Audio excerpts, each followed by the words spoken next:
we were doing some stuff, right?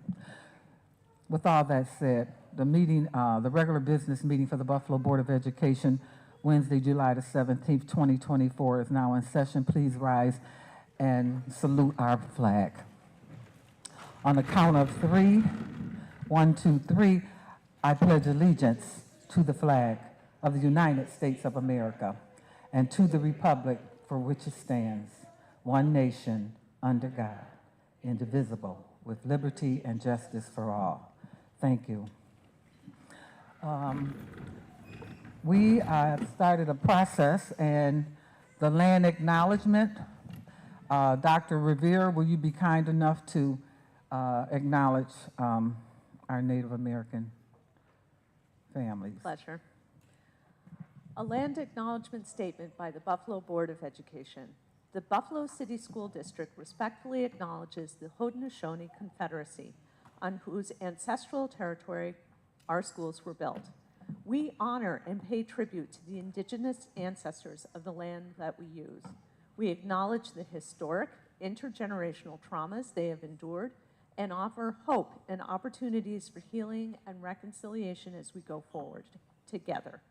One key Haudenosaunee principle is to live in peace and harmony with each other in the natural world. All life should be respected and cared for because what happens to one living thing affects all living things. We are grateful for the abundant natural resources in this land of the Haudenosaunee people and for all who work to protect these resources. We acknowledge the Haudenosaunee people as the past, present, and future caretakers of this land and water, and we are grateful for the opportunity to live, work, and educate our children on this ancestral land. Thank you. Dr. Williams has informed me that today there will be no board recognitions, and we will move from there straight to the speakers. We have quite a few speakers today, so welcome. At this time, the board welcomes speakers who have signed up to speak at tonight's meeting. Please be reminded that all speakers' remarks must be limited to 3 minutes or less. We ask that speakers be mindful that this is a business meeting open to the public and televised locally. Attendees and viewers include persons from throughout Western New York, including children.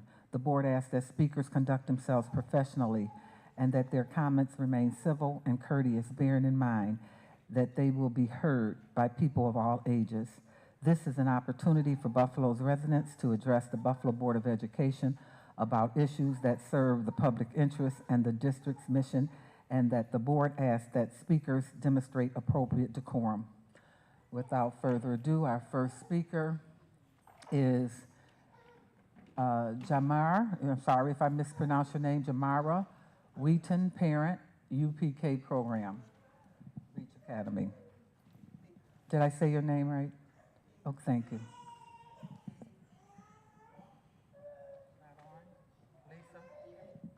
Lisa, could you check? Amir?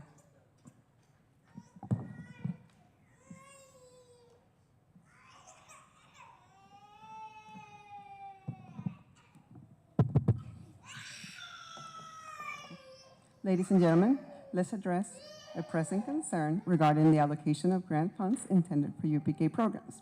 These programs, earmarked to support early childhood education, are a crucial resource that should be prioritized for institutions serving low-income communities.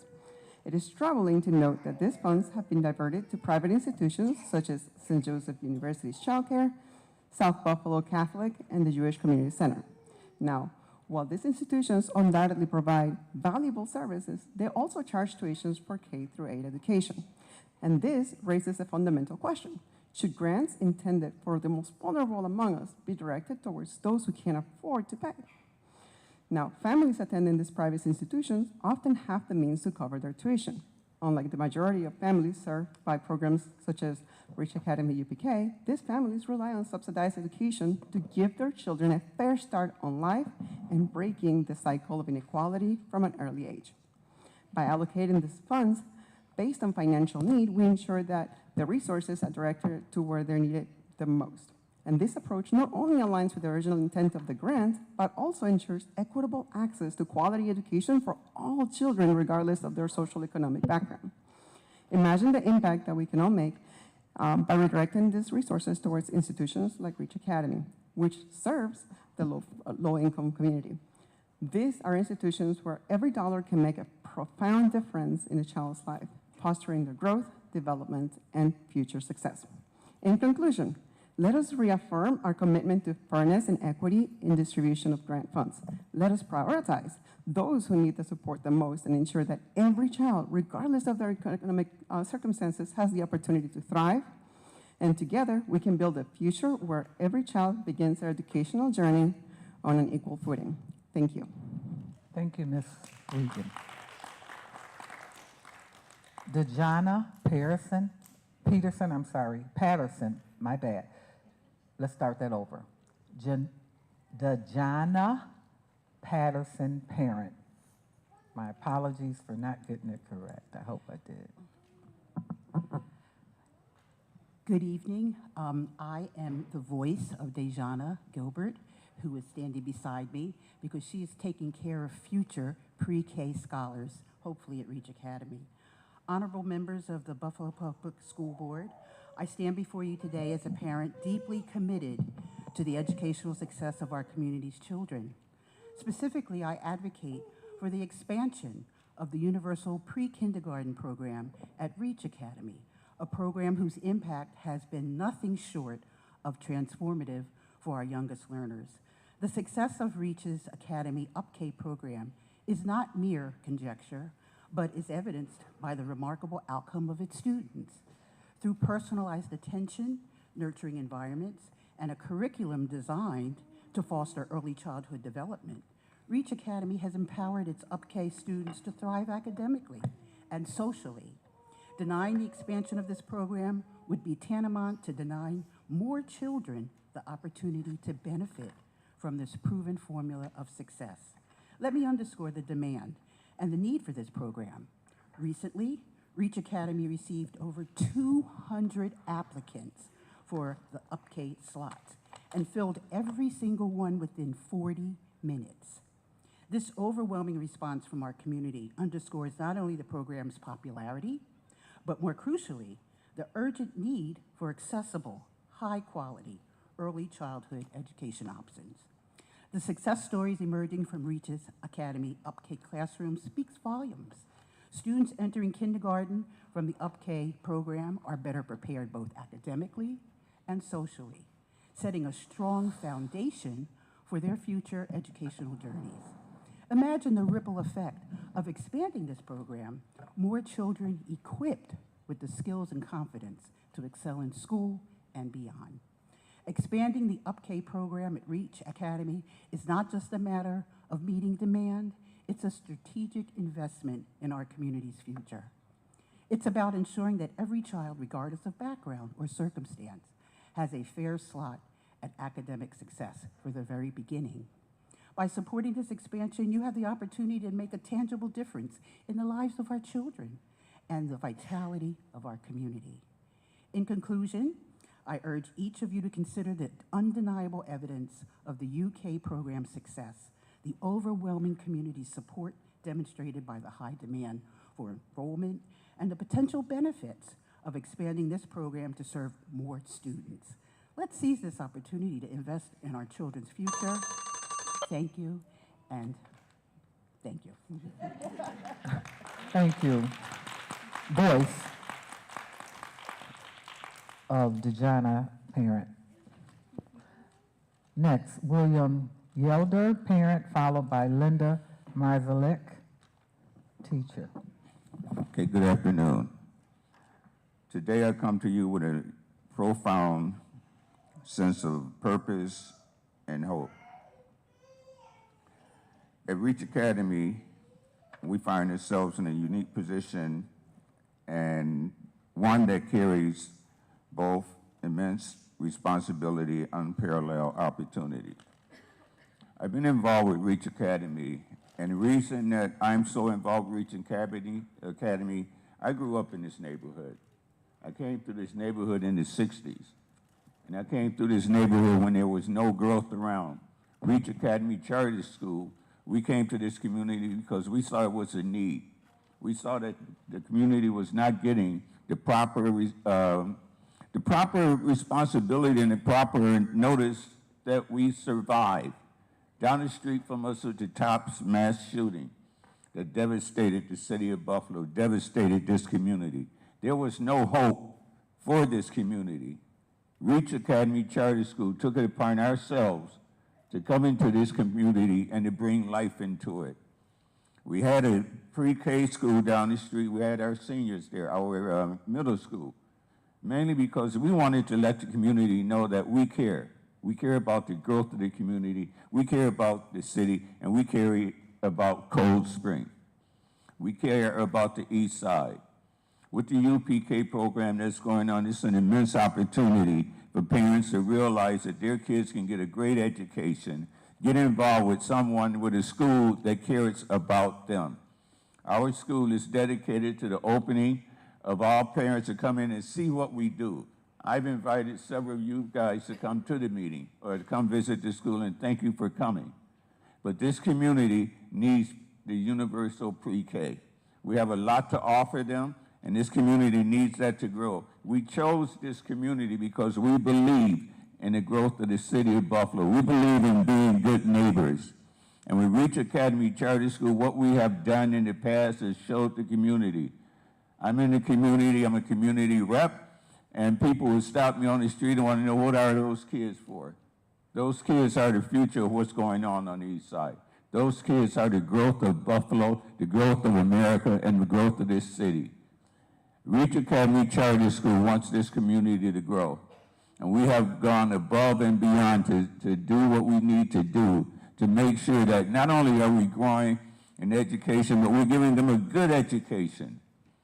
We're letting them understand that we care about you. And for us to be in this community for the rest of this year or to get a pre-K would be a devastating blow if it was not allowed. So please, think about it. Think about the growth and the potential that our youth has.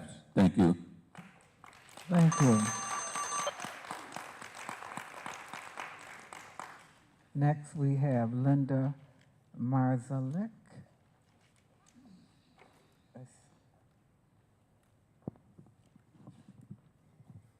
Good evening, esteemed members of the Buffalo Board of Education. My name is Linda Marzalek, and I'm the head of school and co-founder of Reach Academy Charter School. I am here to advocate for the continuation and the support of our universal pre-kindergarten program. This program plays a crucial role in the educational development of our youngest learners, and if it's shut down, it would have a detrimental effect on our community. Charter school students make up 30% of the population of Buffalo Public Schools. Despite this substantial presence, only 1% of the total funding is allocated to these students. This stark discrepancy highlights a pressing equity issue that needs your urgent attention. Our charter schools provide essential educational services to a large portion of the student population, and yet we are grossly underrepresented. This funding disparity is not just a matter of numbers, it's a matter of fairness and justice for all students in Buffalo. And funding CBOs that charge tuition to attend their program is not serving the biggest priority of this grant, which is intended to serve the most in need families and not those who can afford to pay private tuition. Our charter schools should not be lumped into the 10% funding category designated for community-based organizations, in which the grant requires the district to include. While we value and respect the contributions of those CBOs, we are not merely just another organization providing supplemental services. We make up 30% of the public school students in Buffalo, and serving those families who depend on us for their children's education and who value having a choice in where their child attends school. Our UPK program is the cornerstone of our commitment to early childhood education. Shutting down this program would not only disrupt the education of our youngest learners, but also set back efforts to achieve educational equity in our community. Buffalo Public Schools set a goal to ensure that all Buffalo Public School students are able to attend UPK. And according to your website, every Buffalo Public School elementary school has a UPK program. So why doesn't every charter school have a UPK program? The numbers don't add up. Charter students make up 30%, and we only receive 1% of the funding. I thank you for your time and your consideration. Thank you. Dana Hank, teacher, and Eva Broughton, teacher. Ladies and gentlemen, today I stand before you to address a critical issue facing our community, the pressing need and overwhelming demand for high-quality early childhood education. At Reach Academy, we serve a diverse population where 94% of our students qualify for free and reduced lunch, and shockingly, 10% are homeless. The statistics underscore the stark reality that many families in our community are grappling with economic hardship and instability. The Universal Pre-K program at Reach Academy has been a beacon of hope for these vulnerable families. It provides not just an early education, but a vital lifeline for children who deserve every opportunity to thrive despite their circumstances. Denying the expansion of our UPK program would be a severe disservice to these families who rely on accessible and affordable early childhood education to set their children up for success. Imagine the impact of denying these children the chance to attend a program that not only educates, but also nurtures and supports them. Early childhood education is not merely about teaching ABCs and 1, 2, 3s. It's about fostering social skills, emotional resilience, and a love for learning that will benefit these children throughout their lives. Our community cannot afford to ignore the reality that quality early education is a fundamental right, not a privilege reserved for the few. By expanding our UPK program, we are not just meeting a demand, we are investing in the future of our community. We are ensuring that every child, regardless of their background or financial situation, has an equal chance to succeed. As responsible members of this community, it's our duty to advocate for programs like UPK at Reach. We must stand together to ensure that every child has access to the resources they need to thrive academically, socially, and emotionally. This is not just about education, it's about equity and justice for our youngest and most vulnerable citizens. In conclusion, I urge you to support the expansion of the Universal Pre-K program at Reach Academy. Let us send a clear message that we value the future of our children and are committed to providing them with opportunities they deserve. Together, we can make a profound difference in the lives of these families and the future of our community. Thank you. Thank you. Next speaker is Robin Nillis, teacher, concerned citizen. Hi, my name is Eva Bout. Oh, I'm sorry. I skipped you. I'm sorry. Eva. That's okay. I'm yeah. sorry, my bad. No, no worries. No problem. My apologies. Hello, my name is Eva Boughton, and I am a third grade teacher at Reach Academy. I speak to the UPK program because pre-K is important. It provides a solid foundation for academic success and social development. It helps to ensure there's time and opportunity to practice their social skills, to learn the basics for kindergarten that are then carried up to my grade, to third grade and beyond. And it helps our scholars feel less scared for the start of their education. Reach Academy's UPK is so important, not just for these reasons, but because we're all one big family. We look out for our own, and we do all we can to provide the respect and love needed for a safe, caring community within our walls.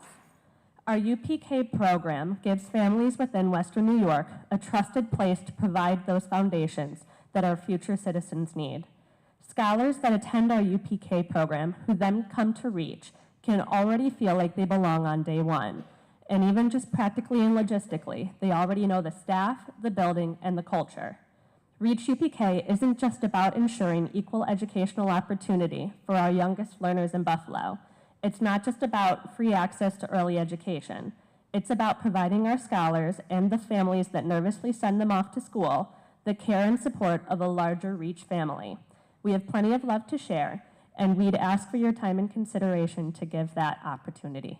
Thank you. Thank you, Eva. Next speaker is Robin Nilles. Teacher, concerned citizen. Thank you so much for the opportunity. 2 years ago, Reach was granted 18 spots for UPK. When the availability was announced, the spots were filled in 40 minutes. The following year, Rex got 298 applications for its 18 spots.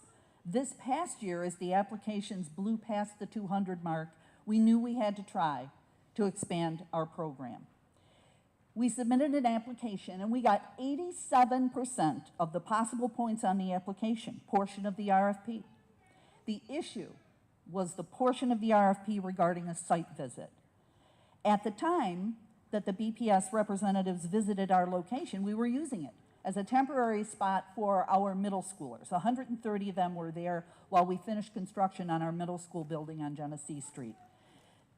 We said in our application that we fully intended to return the building to its original use as a CAO Head Start location, and the intention to return the facility to fixtures and materials that were suited to a UPK program. After all, the building was designed for that. It met those safety standards that it needed to meet. The site visit only makes sense if we acknowledge that it wouldn't have been completely outfitted to look and function like a UPK. The necessary fixtures, equipment, and materials wouldn't be there. They would be acquired later and put into place only after this grant was approved. In other words, when people came to see us, they were looking to see if equipment and materials were there that the grant was going to pay for later. It didn't make sense to us. We received only a small percentage of the possible points on the RFP because they couldn't envision it, and that made it impossible for the application to succeed. When we acquired the Jefferson building, we decided to use it as a temporary home for middle school scholars, but we knew that in the future we would be able to move our UPK back into the building to a neighborhood that had lost a CAO Head Start during COVID. When we started setting up the building for our temporary middle school neighbors started coming to the door saying, "Are you guys opening again? Are you going to be you're going to be a UPK? You're going to be?" And we had to tell them no. They were visibly disappointed. How many people came to the door? Lots. Dozens. So this application we're fighting for tonight would have enabled us to fulfill our vision to reestablish a UPK option on Jefferson Avenue. And it breaks our hearts that we were not able to make this happen for 90 Buffalo families. I know that there's a member of this board that uses this phrase. Failure is not an option. That's how we feel too. Please do not fail these families by throwing away this really good partnership that Buffalo Public Schools has with Reach Academy. We have a great relationship, and we want to continue that by working together for this UPK program. Thank you so much for the time. We appreciate it. Thank you, Robin. Anthony Savata, teacher, concerned citizen. Good evening, honorable and distinguished board members. I am here before you not just as a concerned employee at Reach Academy Charter School, but as a voice echoing the sentiments of our community, a community deeply invested in the future of our children and the vitality of our educational institutions. In our neighborhood, Reach Academy stands as a beacon of hope and opportunity. It is not merely a school, it is a nurturing environment where every child, regardless of background or circumstance, receives the foundational education they deserve.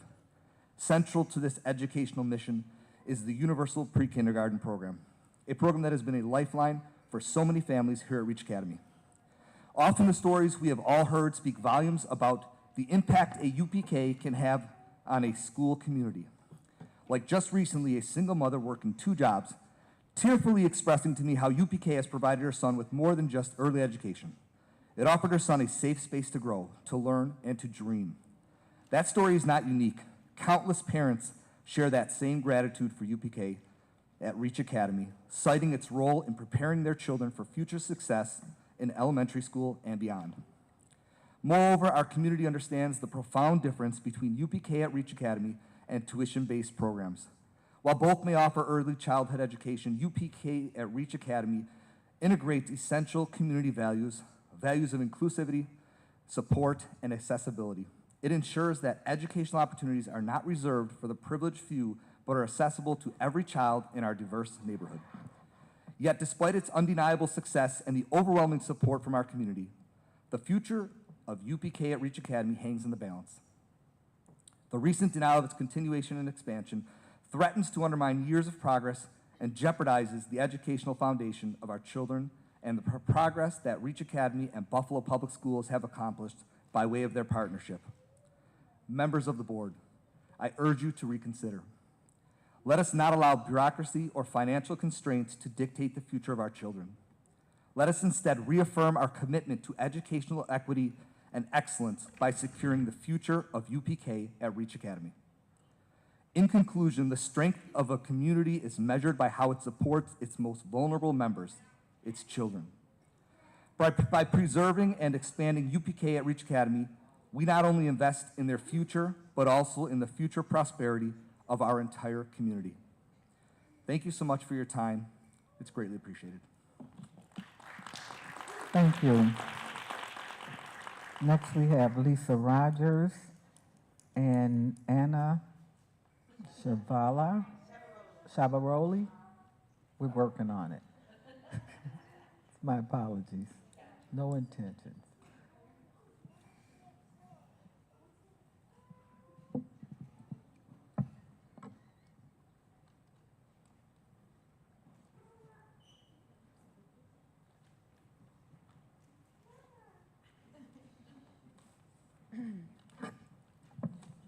Good evening, ladies and gentlemen of the board.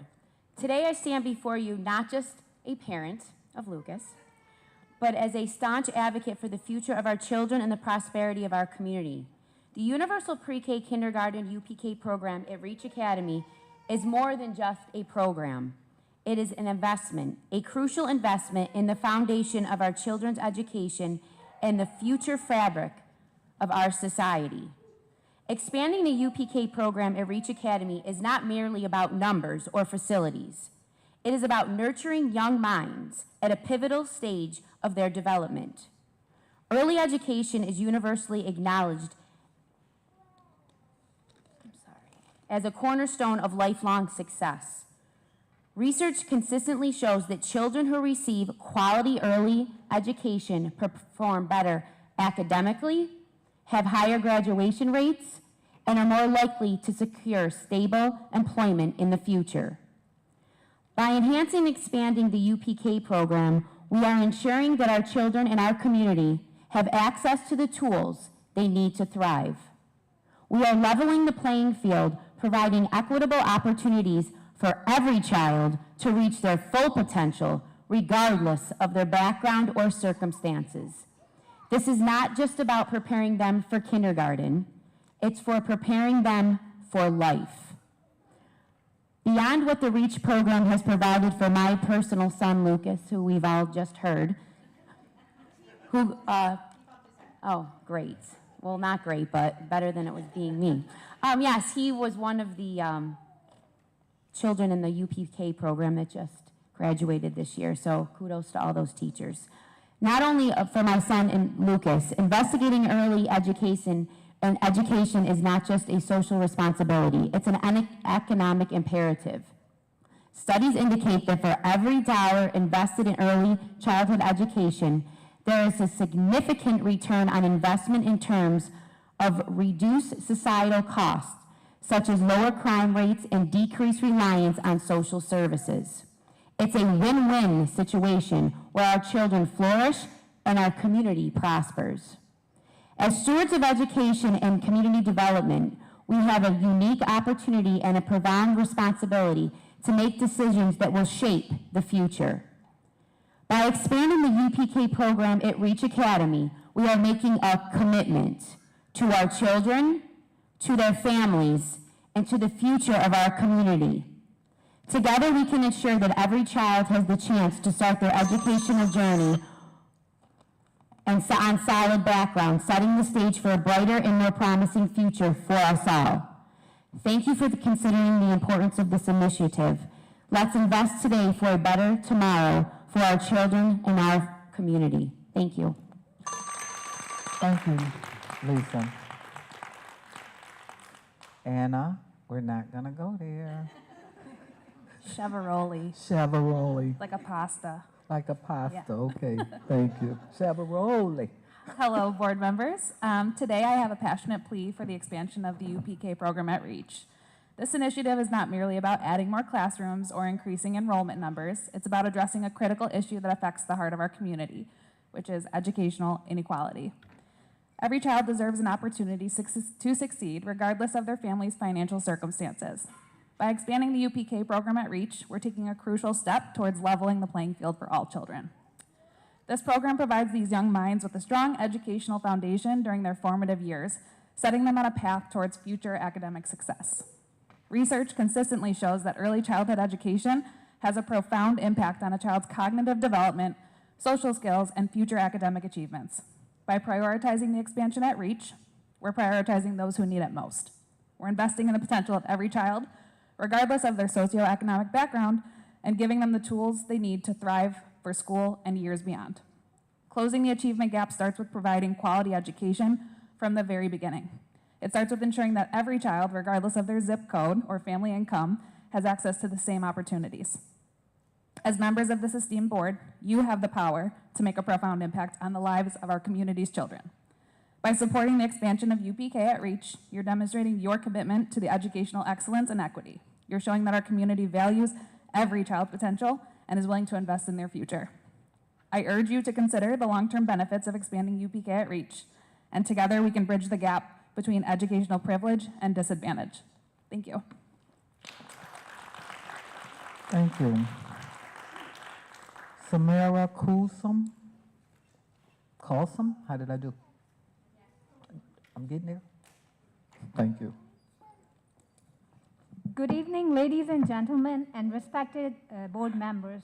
Today, I stand before you not just as a concerned parent, but as a passionate advocate for the future of our community and our children.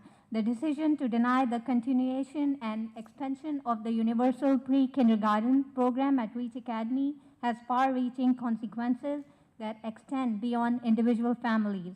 It impacts the very fabric of our community. Firstly, consider the profound community impact of early education.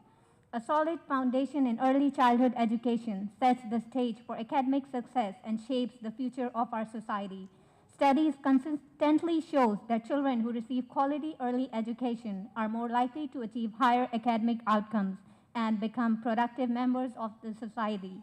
By denying access to the UPK, we risk depriving numerous children of this crucial first step towards a brighter future. Investing in early education isn't just about today, it's about building a stronger, more resilient community for tomorrow. As a parent and supporter who has experienced firsthand the transformative effects of the UPK program at REACH Academy, I can attest to its significance.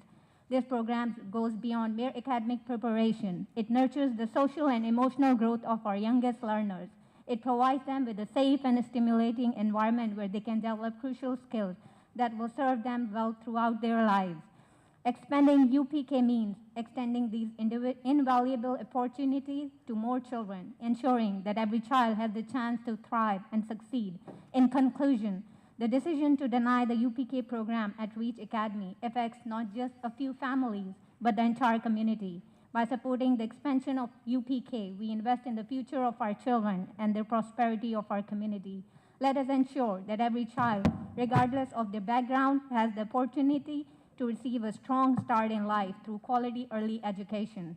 Together, let's uphold the true spirit of the UPK grant and empower our community's future leaders. Thank you. Thank you. Masroor, gonna have to help me with this. Shakur. I got the Shakur part because I know somebody with that name. Thank you. Hi, good afternoon, good evening, all the members of the board. I'm a bit nervous because I feel like whatever I'm going to say has already been said by many people here. So I just kind of want to, take my heart and guide me through this right now. I am standing here and representing my family. And I am a Buffalonian. And I just want to first thank you to everyone who is part of Reach Academy, because I feel like as a parent, as a household, that Reach Academy has absolutely done a great job.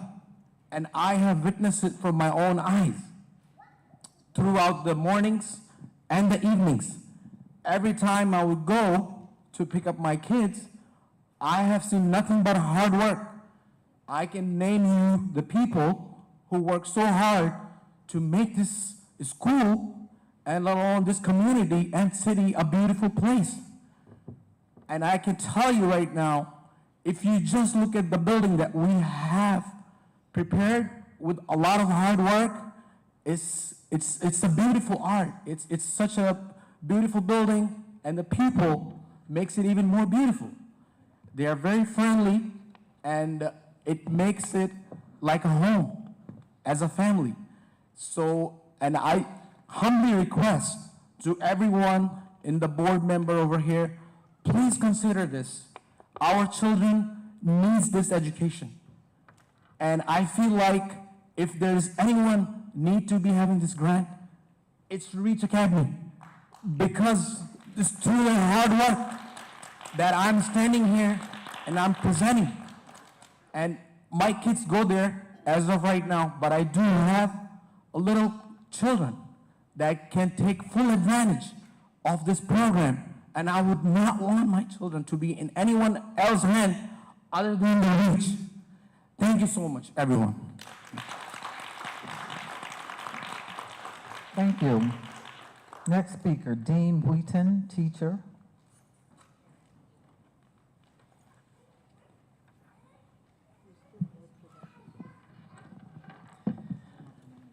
Honorable board members, thank you for your time this evening.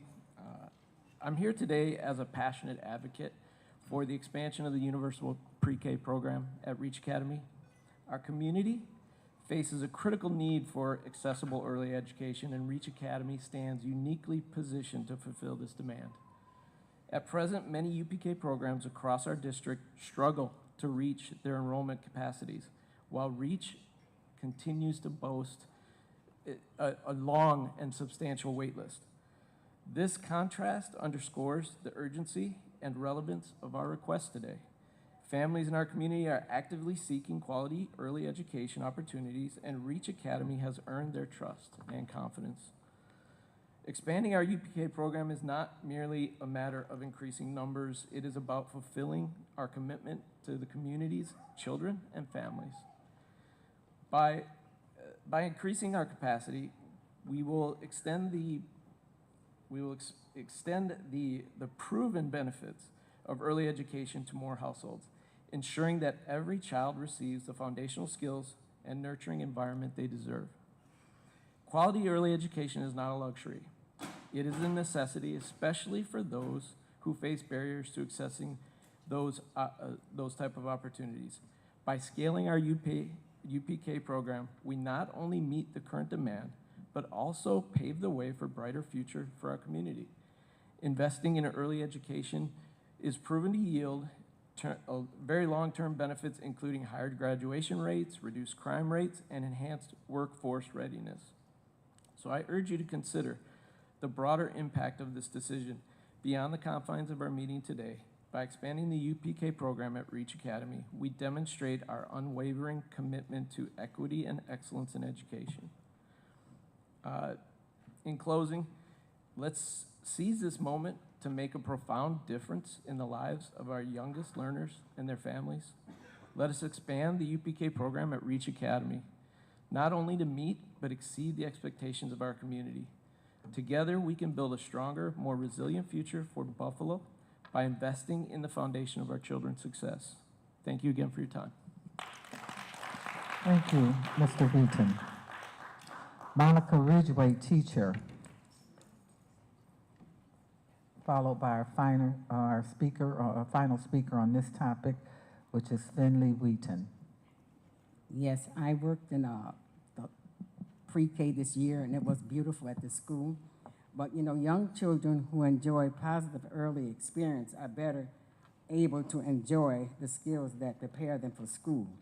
Pre-K at Reach Academy helps families prepare their children to achieve and succeed pre-K essential, so they can have a prosperous future. When children arrive at pre-K without a solid foundation of skills, they are likely to fall behind their classmates, and with each year, it becomes harder for them to catch up. 4 dimensions of reading are language and literature, thinking skills, self-control, and self-confidence. When these 4 foundations it makes a strong child ready to thrive in kindergarten and beyond. Children who receive high-quality pre-K have better attendance, fewer behavior problems, and increased chance of reading when they do get into the 4th grade. So a universal pre-K kindergarten is essential towards preparing our community children to achieve in school and in life. So please reinstate our excellent program at Reach Academy and also help us to expand it. Thank you. Thank you. Finley Wheaton, student. My name is Finley. I go to Reach Academy. I learn a lot. My favorite teacher is Miss Donna. Please don't take it away.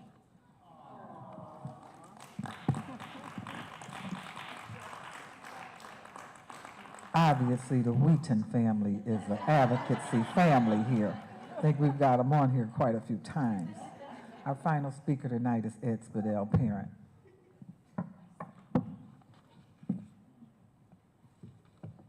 Welcome, Mr. Spadell. Thank you. How am I supposed to follow that? Today I want to talk a little bit about my family history. So I'm born and raised in South Buffalo with 6 siblings. We grew up our whole life in South Buffalo. We were all members of the Buffalo Public Schools. I went to school 27 to 4th grade, school 8, 5th grade through part of 8th. And then I'm the first graduating class of school 59, the science magnet. After that, I attended South Park High School, a proud graduate of South Park High School. When I was in high school, I participated in band, I participated in baseball and soccer, as a member of stage crew. On June 20th, I was awarded a Good Citizens Award because during my senior year, I collected the most money for the Children's Telethon and was crowned Mr. South Park. After that, on September 15th, I got on a plane and joined the U.S. Army, and I spent nearly 4 years as a soldier in the U.S. Army. I was honorably discharged, came home, started my family. I have 4 beautiful children. My daughter Caitlin has graduated from Da Vinci. My son Edward is a 2nd generation of student from Olmsted. His grandmother graduated in '58 from Kensington High. Daniel, my 2nd son, 3rd oldest, graduated a year early this year at South Park. He's the 3rd generation of Sparks. We're a proud family of Sparks. John is currently going into 8th grade at Olmsted. When I was a student, my father was the president of South Buffalo Community Association. So my father taught me, you must give back to the community to support the community. So ever since, almost 20 years ago, I've been serving on the board for Ken Bailey Neighborhood Housing and Gloria J. Parks. So I've been serving the community, and most of you know the last 4 years I've been serving the community here, where over the last 4 years, I personally have attended more board meetings than anybody in the city of Buffalo. I'm sorry, excuse me. I've Board attended President, excuse me. more. I'd like to know the relevance this compared for education.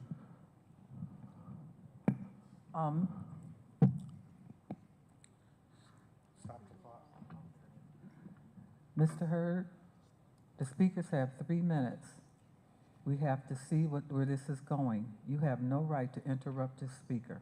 I do have a right. I just wanted to see the relevance of this towards education. Well, if you listen, maybe you'll find out. Thank you. I'm getting there. So I've spent the last 4 years, I work with Dr. Williams to get autism awareness as a monthly, once a year we celebrate that. I work with Dr. Williams on many different projects. I work with the district to get cornhole. The reason I'm here is to tell you that I've been part of the solution, working with the parents and families to make a difference in Buffalo. No matter what my title is or where I am, I've been here to support our families. And thank you for the time. Thank you, Mr. Spadell. And thank you to our speakers for coming out this evening. Superintendent, I turn it over to you at this point. Okay. I'll start with Mr. Spidell. I will say you think you know, but you don't know. You know, I didn't know some of the things that you shared with this body tonight. And so thank you for coming, and thank you for, you know, always coming to the board meetings. I'm not sure if I should address you as Mr. Spidell or Mr. South Park. I don't know, but thank you for your comments. To the Reach family, you came out tonight and you came out strong. And I took a lot of notes, and I took a look at your website because I believe that, you know, a mission statement is more than just a statement. It should say something about who we all are and what we stand for. And in your statement, it talks about your expectation for all of your children to achieve high academic standards. And so, you know, the standards piece is kind of what we align our procurement process to. We try to standardize the process so that it is fair and equitable and open and accessible. And I heard tonight some really heartfelt discussion about the great work that you all are doing. And I will share on behalf of myself and our board that you're speaking to the choir when you talk about your commitment to the community, the importance and how a UPK program can be a life-changing program for a young person. I don't think there's a person in our auditorium that would argue with any of that. I want to share that it was never our intention to shut down any program that's serving this city, but the standards, the process is a process that's put in place so that everybody who's applying is rated with a sense of fairness and equity. I had the chance yesterday evening to speak briefly with your leader, Ms. Mausalak. And when we spoke, she agreed that she would follow up with our chief academic officer to talk about, it appears that there's some disconnect. I'm told that with the process for this, there were two really big pieces. There's the narrative piece, and then there's the site visit piece.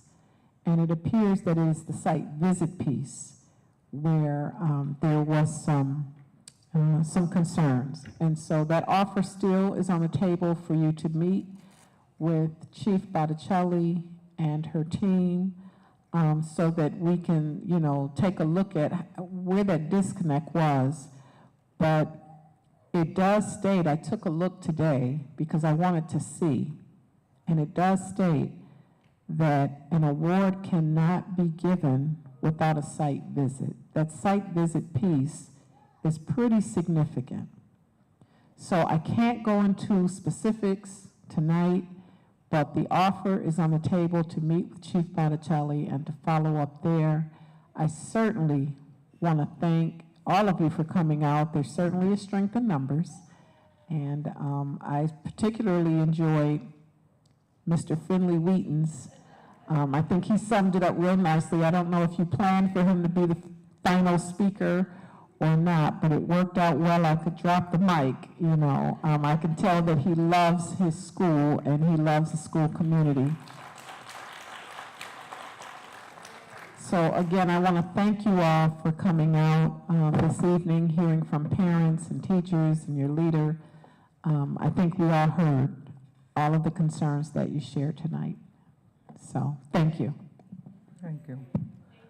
I do want to also tell Reach that I did get a call today from State Ed in regards to your school. So, and I had a conversation with Mr. David Frank, and I did share with him, for full disclosure, the response that has since been sent to the board in regards to the concerns about the application. And I am, of course, allowing the superintendent to do what she does in regards to assisting or directing this traffic. But I do want you to know that State Ed, they had another issue to talk to me about as well. Board, they wanted to talk about the Native American population as well in our district. But so he did take the time to reach out to us today. So I just wanted to make sure that you were aware of that, Linda. Okay? Thank you. Thank you. All right.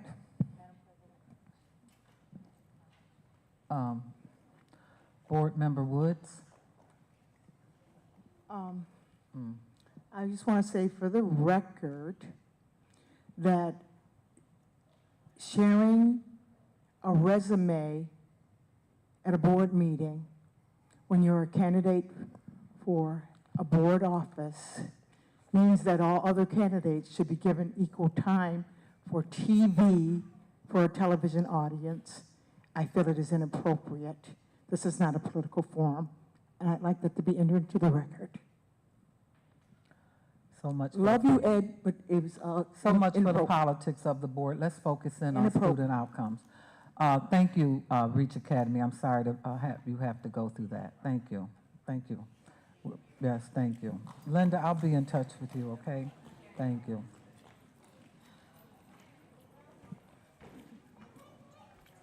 Okay, moving forward.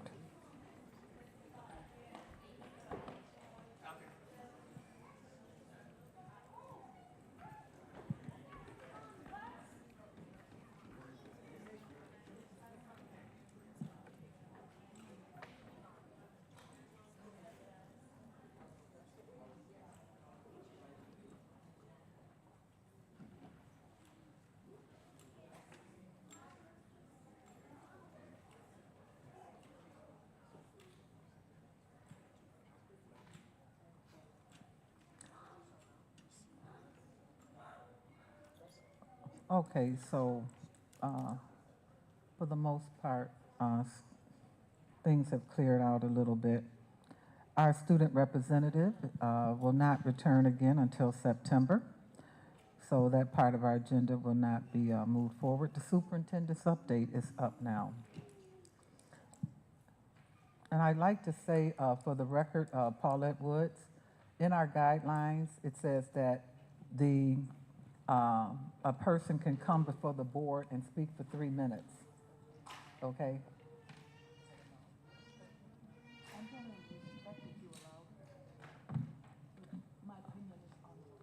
Well, what I want you to understand is I don't know what people are going to say when they come up here.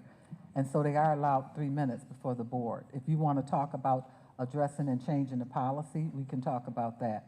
But that is the guideline, okay? It's a matter of law.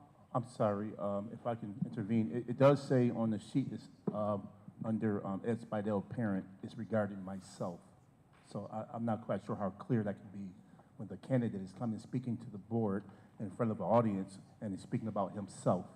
and it directly says myself. So Well, he's getting a I lot of don't know how publicity today. clear Thanks to you two that guys. this Thank you. information could And happen. and other candidates are allowed equal mean- time to talk about myself. No, and I will openly say that I do respect Ed Spidell and the work that he's done here in the district. And I don't have any quorum with that. But when we have candidates coming to speak on their behalf in a public forum like this, that's when I have to subjectively object to it. Thank you. So we will refer to the rules, okay, and the policy. Moving forward, if you want to recommend a recommendation, we'll do so. Thank you. Dr. Williams, Knight. All right. So this, for my update, I have Chief Botticelli here. And we started our year with the board working with the Council of Great City Schools and sharing with me some goals. And we have results from 2 of the 3 goals. And I have to say that I am extremely pleased that not only did we meet 2 of these 3 goals, we exceeded 2 of the 3. And the board targeted a population of children full of potential, and the staff provided them with a full range of opportunities. And all of the cabinet members, division heads, principals, assistant principals, this effort happened because everybody pulled together. And Board Member McEachern, you asked me several times in several ways, do you think that you will meet these goals?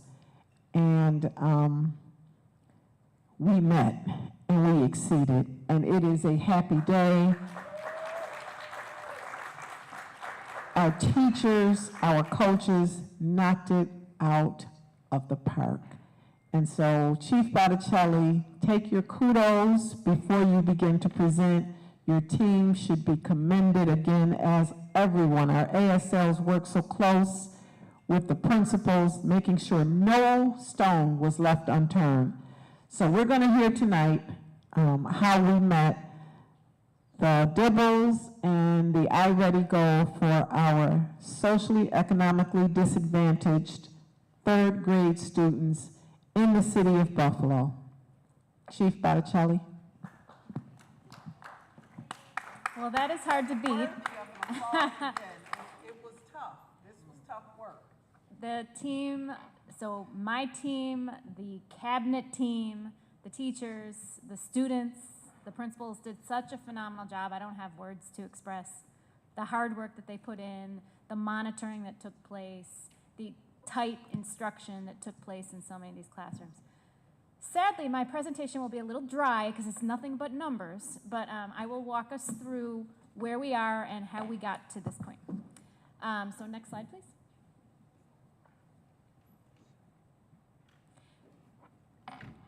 Okay, I'm getting dizzy. Okay, so moving to the next level, we know we have one voice, one vision, one mission. I'm going to be specifically focused today on rigorous early elementary education.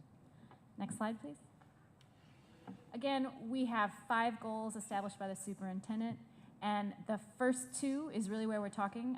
We're eliminating achievement and opportunity gaps because we were very focused on a targeted population of economically disadvantaged students. But we're also continuing to provide access to educational excellence and accelerated learning. Next slide, please. Perfect. So we did have 3 goals. In reading, we wanted to hit 39% proficiency for our 3rd grade economically disadvantaged students. In math, we wanted to reach 15.9% for our 3rd grade economically disadvantaged students. I'm not talking about graduation today, but again, we were looking for approximately 76% there. Next slide, please. Again. So just a refresher, we're going to be talking about our 3rd graders from 23-24. So again, these students were in pre-K when the school system shut down in 2019-20. So they had quite a battle. They were out for half of their pre-K year, and then when they came back in kindergarten, we all know what the situation was like. We were remote for much of the year. Some students were hybrid. The following year, there were a lot of conditions that affected their learning. It wasn't a traditional first grade experience, and on and on. So we're dealing with a cohort of students that were dramatically affected by the COVID epidemic.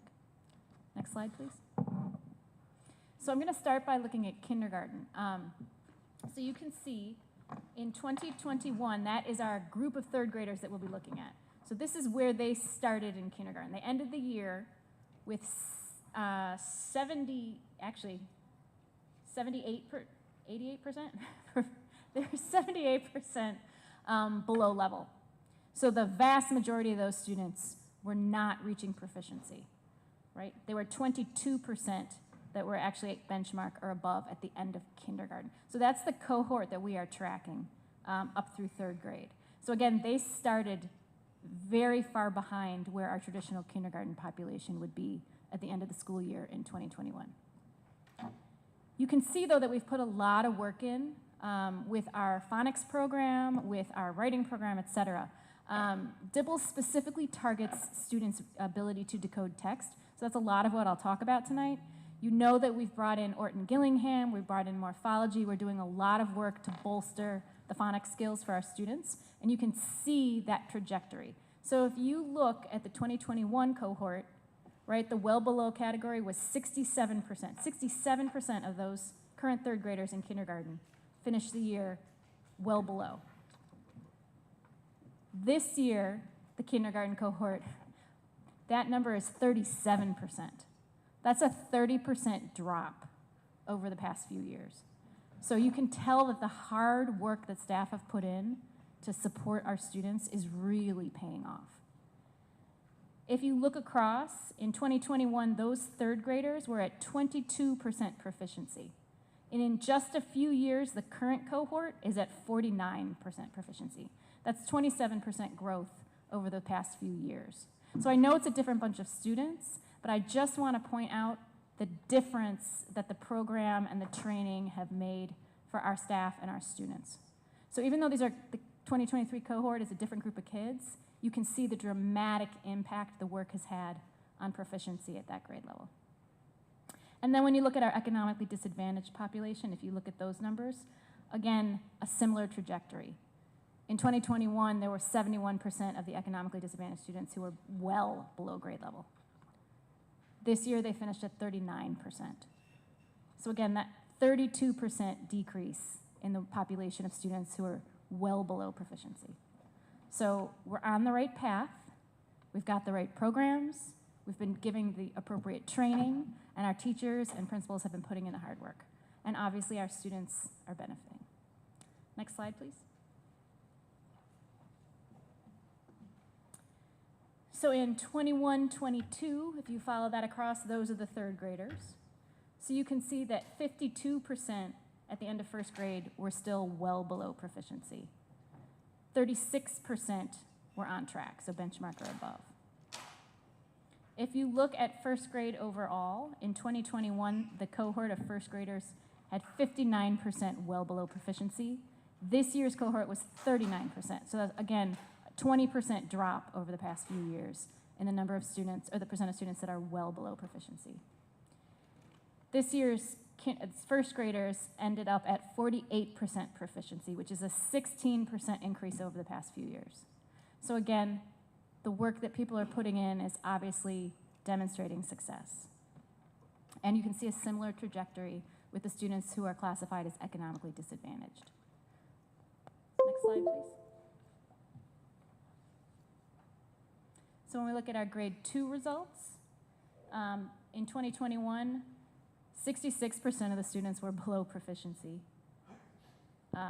We have dramatically improved that rate. It has dropped. You can see that in 2021, 34% were on target, so benchmark or above. This year's class finished at 44%. So again, moving in the right direction. The scores are going up in benchmark and above categories and down in below and well below categories. And a similar trajectory for the economically disadvantaged subgroup. Next slide, please. This is what they call in journalism burying the lead. So we met our targets. Here's third grade. So you can see that cohort, the one that we started with back in 2021 as kindergartners. You can see where they are now in third grade. So overall, they have a 42% proficiency rate. In kindergarten, remember, they were at 22%. So this group of students over the past few years has improved 22% in terms of proficiency.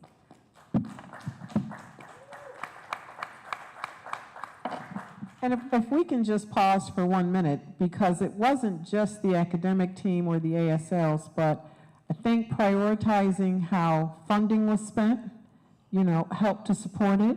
I think HR working to make sure that we had reading teachers and coaches, helped.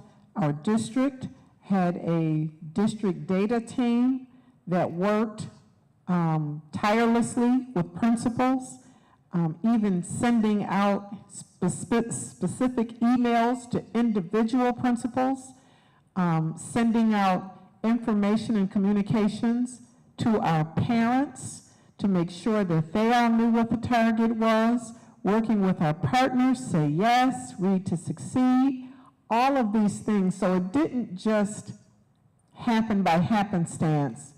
There was a strategy that was involved in helping us to meet that goal. So I just wanted to pause there for that moment, because this is huge when I hear the gains that this particular group of students met.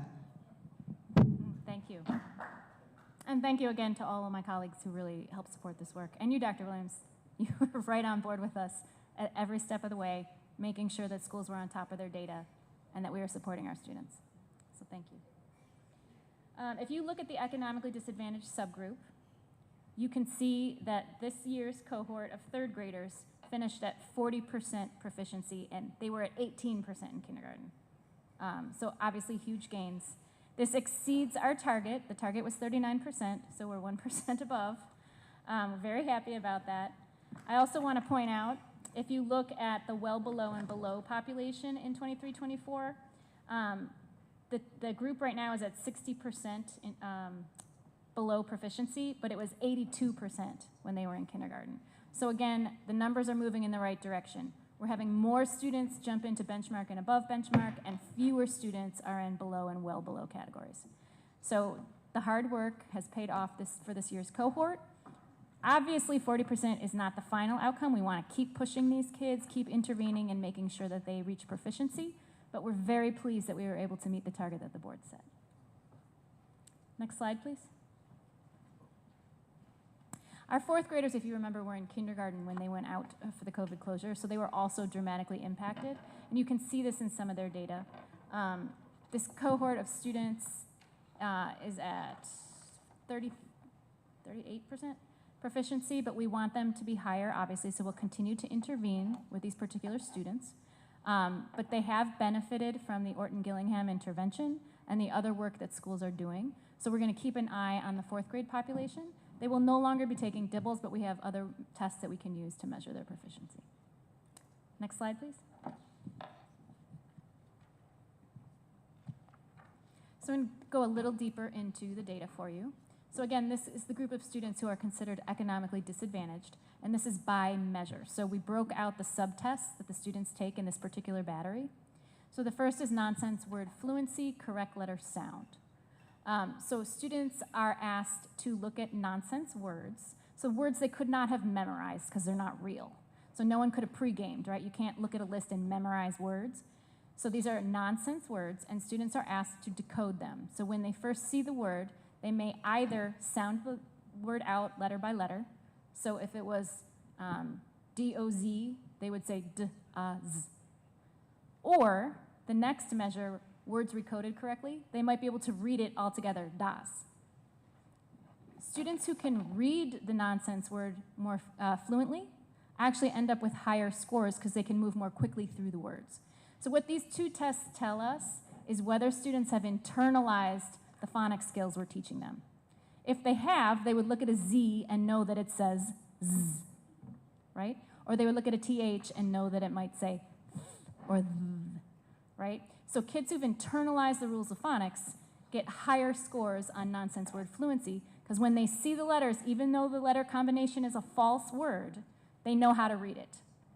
They're not attaching meaning, they're just recognizing how the word is sounded out. So you can see the dramatic gains for kids from the beginning of the year to the end of the year.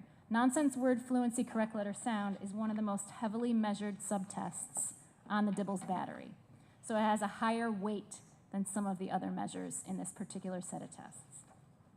You can also look at oral reading fluency. Students are given a passage and asked, an unfamiliar passage, and asked to read it within a minute. How far can they get? And then they're rated on how accurate they were as they read and how far they got in the passage. So ORF is also more heavily weighted than some of the other tests. And you can see our kids showed dramatic gains.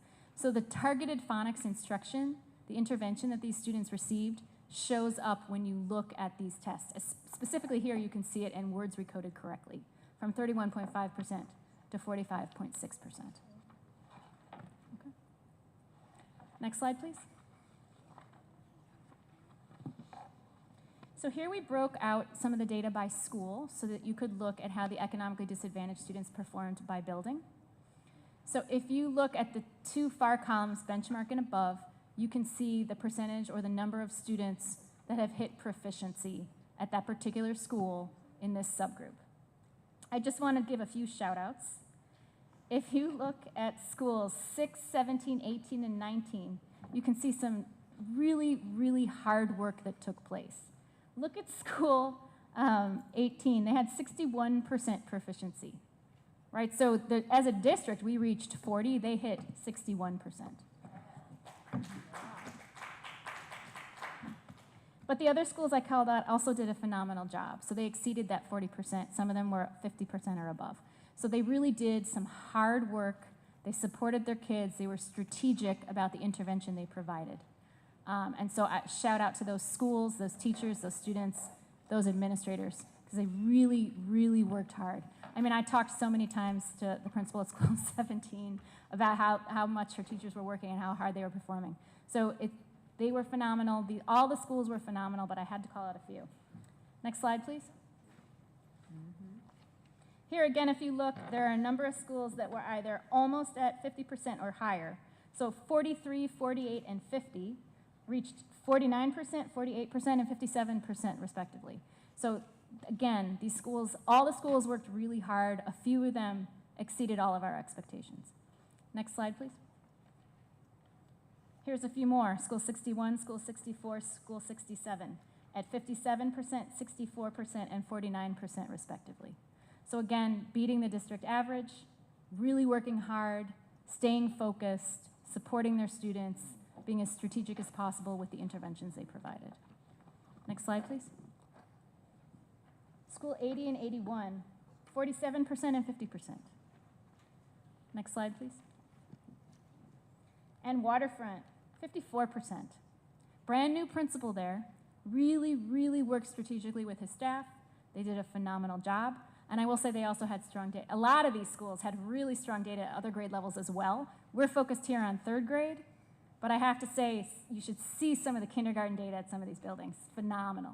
Yeah, really, really terrific job performed by many of our buildings.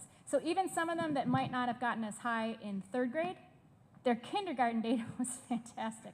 54 is a great example, right? So maybe you didn't see the exact results that we were looking for here in third, but they are doing a phenomenal job with the kids moving up, and pretty soon you will see those results. Next slide, please. So we broke out some other demographics for you. So these are students that are both economically disadvantaged and identified for special education. They improved by 3% from beginning to the end of year. And our L population improved by 10%. So again, not only L, but also economically disadvantaged. We had a total of 1,729 students take the test that were considered economically disadvantaged, and the proficiency rate, again, was 40%.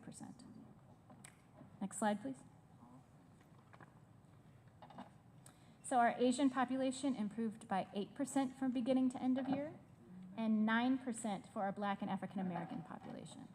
So again, significant increases for both subgroups from beginning to end. Next slide, please. Our multiracial subgroup is pretty small, but it's still improved by 5%, and our white subgroup improved by 4%. Next slide, please. Our Hispanic population improved by 6% from beginning to end of year. Next slide, please. So those are our results for DIBELS, for the reading. So again, we exceeded the actual target set by the board. And I'd just like to talk a little bit about math, where we again exceeded the target that was set. Next slide, please. So we didn't have the data going back as far as we do for DIBELS, so I'm going to take a slightly different approach to present the data here, because this is a newer assessment, and they didn't necessarily track the economically disadvantaged population the same way. Okay, so at the top, you're looking at a comparison between 2022-23 and 23-24. Okay, so you can see that our mid or above, which is the grade level, mid or above grade level, or early on grade level, is at 39%. If you go down and look at our economically disadvantaged subgroup, it's got a similar result. But something I'd like to point out in the economically disadvantaged group, we started out with 94% below level, and that number dropped to 63%, which is a significant change. We started this year at 2% mid or above and ended at 23%. Say that again. So for the economically disadvantaged third grade population, they started the year at 2% mid or above grade level and ended at 23%.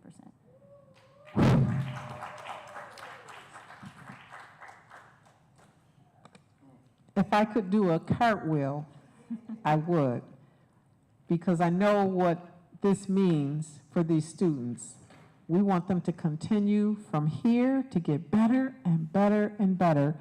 And so when the goal is set in 10 years and they are seniors in high school, they will be those students that will have college credits and participating in all kinds of things. This is great work. We should all feel proud of it. The board should feel proud for setting these goals. We should all be running and telling everyone from the Raptors what the children in the Buffalo Public Schools can do and have demonstrated by doing it.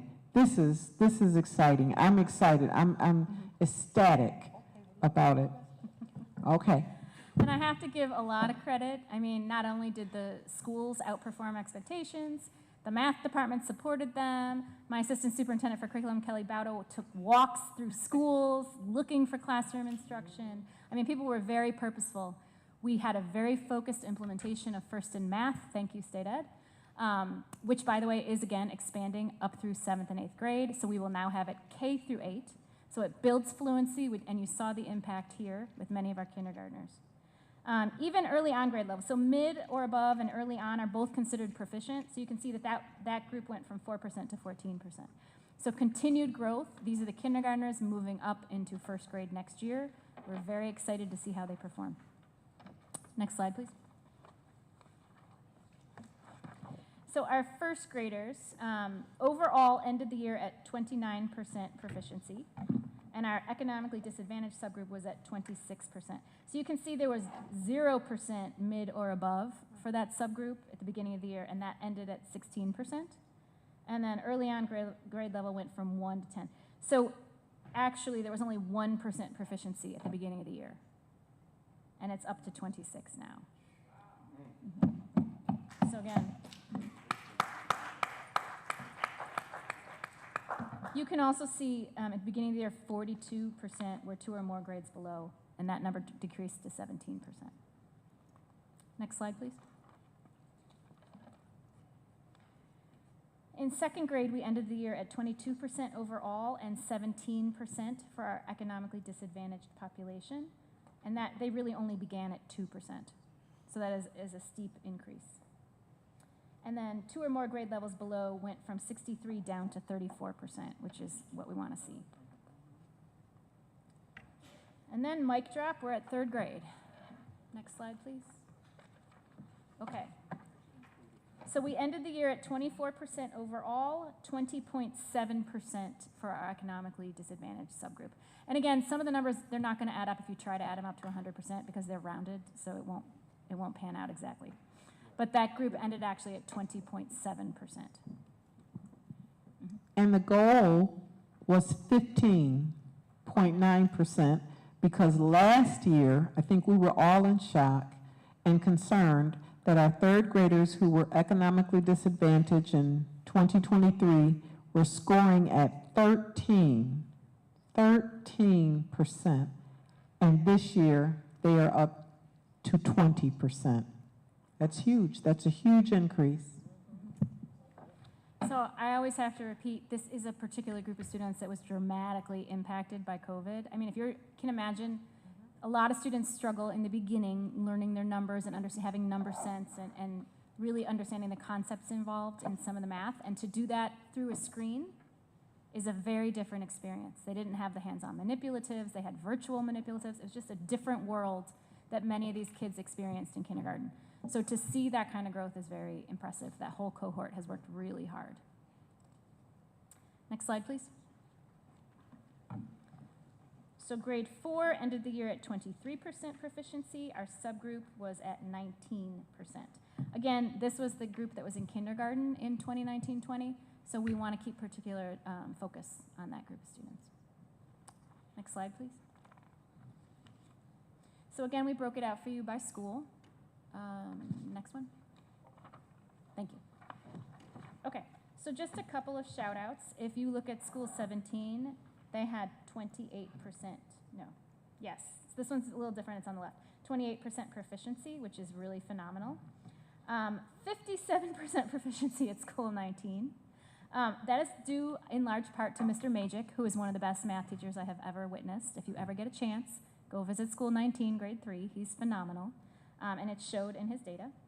School 27 had 45% proficiency. Again, some excellent teaching, good leadership. We're very, very happy with many of our schools. They all did a really good job. They've all worked really hard. Teachers have been participating in training. We're actually undergoing training for our new math curricula right now. So they've been attending training over the summer. Administrators went recently, got some really good feedback. So next slide, please. You can see school 43 exceeded that 20% district average there at 24%. School 48 was at 20%, so they hit the district average. Next slide, please. School 61 hit 39% proficiency. School 64 hit 37%. School 65 hit 33%. School 67 hit 40%. That, again, doing a phenomenal job. School 69 hit 31%. So they're beating the district average. You can see the hard work that many of these schools put in. Next slide, please. School 72 hit 29%. School 74 hit 27%. School 80 hit 29%. School 81 hit 25%. Again, some of these are schools that you also saw performing well on Dibbles, but all of the schools worked exceptionally diligently to target particular students where they saw the growth was going to happen. They just needed that extra push. So they did a really good job identifying students who they knew could move. And some of those kids were actually students, both in reading and math, who were significantly below, and they made dramatic gains. I mean, I saw a number of students in Dibbles go from the lowest category to the highest category, so above average in the span of 1 year. Next slide, please.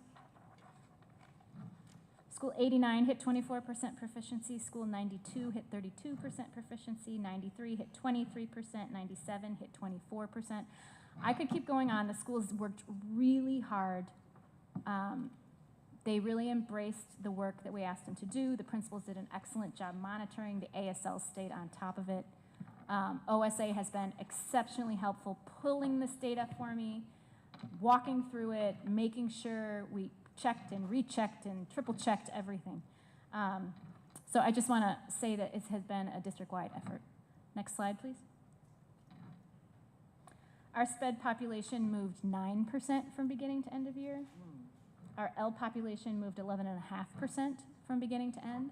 You can see we had 1,737 students tested and 20.7% proficiency.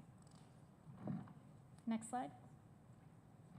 Our Asian subgroup had a huge gain. They improved by 30%. And our Black African American subgroup improved by 16%, another significant gain. Next slide, please. Our multiracial group improved by 20%. So again, these aren't just students categorized here by ethnicity or race. They are also students who are economically disadvantaged. You can see the white subgroup moved 29%. Next slide, please. And the Hispanic subgroup moved 13%. So everyone made significant gains throughout the course of this year. So that's a lot of numbers. I'm sure you'll have questions. I'm happy to respond. But I just want to say that everybody worked really hard, especially the kids. And some of these students, when I say that they started the year unable to decode, picked up a book, could not read that text, and finished the year able to read text, talk to their families about the books they're reading. It's very, very significant. Thank you.